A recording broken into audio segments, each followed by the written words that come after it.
जिसु आंखौ सुस्रांनायसा जाबाय आरो जायफोरा फोथायनायजों जिसुखौ नाजावनो थामथिम जाबाय बेखौ जोङो बिफा फिसा गोथारजों बाप्तिस्मा होयो आरो बेयो जाबाय जिसु ख्रिस्टआ गावनो फोरोंलांनाय बाप्तिस्मा लानानै जोङो जिसुनि सेला जानो हायो जोङो इसोरनि जोङो फिसा जानो हायो बिफा फिसा गोथार जिउनि मुङै बाप्तिस्मा होनाय लोगो लोगोनो बिथांमोना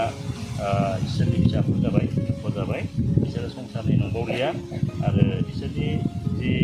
मुं बे मुङाहाय सोरगोनि बिजाबावहाय थिसनजादों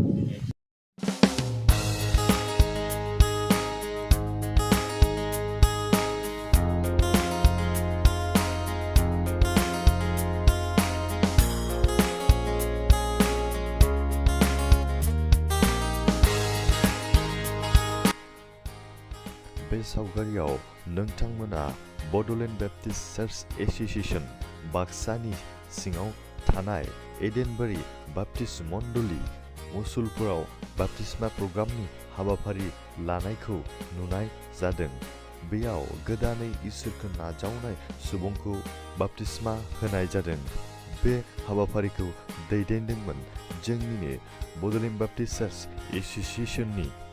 रेभारेन्ड आइजाक बसुमतारी बिथाङा।